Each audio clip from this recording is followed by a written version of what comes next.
रामनवमी उत्सव मुखर भद्रक सहर पुलिस श्रीराम महायज्ञ समिति पक्षर व्यापक प्रस्तुति अपराह 3टारे बाहर नगर संकीर्तन भद्रकर विभिन्न प्रांतर 88टी सुसज्जित मेढ़ सामिल हेब। ଏହି ମେଢ଼ ଭଦ୍ରକ ନେହେରୁ ଷ୍ଟାଡିୟମରୁ ବାହାରି ସହର ପରିକ୍ରମା କରି ଗାନ୍ଧୀ ପଡ଼ିଆରେ ପହଞ୍ଚିବ। ମଧ୍ୟରାତ୍ରରେ ଉଦ୍ଯାପିତ ହେବ ମହାଯଜ୍ଞ।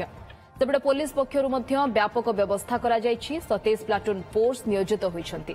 ସହରର ବିଭିନ୍ନ ସ୍ଥାନରେ ସିସିଟିଭି ବ୍ୟବସ୍ଥା ହୋଇଛି। ନଗର ସଂକୀର୍ତ୍ତନ ସମୟରେ ପୋଲିସ ପକ୍ଷରୁ ଡ୍ରୋନ୍ କ୍ୟାମେରା ସହ କଣ୍ଟ୍ରୋଲ ରୁମ୍ରୁ ନଜର ରଖିବ ପୋଲିସ।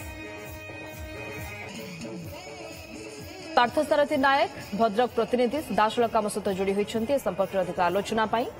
पार्थ रामनवमी भद्रक उत्सव मुखर परिवेश एवं श्रीराम महायज्ञ समिति और पुलिस उभय पक्षर व्यवस्था जोरदार केमती परिवेश देखुंट भद्रक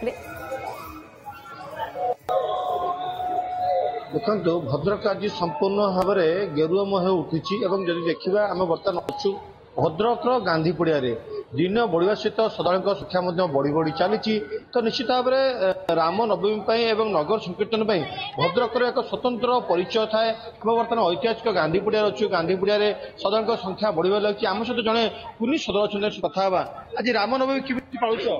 नमस्कार जय श्री राम मना हूँ सृष्टि मिश्र भद्रक 1991 मसीह 2025 रामनवमी पालित हो आसुची रामनवमी आज शेष दिन आज शोभा यात्रा आपण मान भी आसतु गांधी पड़िया राम को देखु और एंजॉय करंतु। धन्यवाद।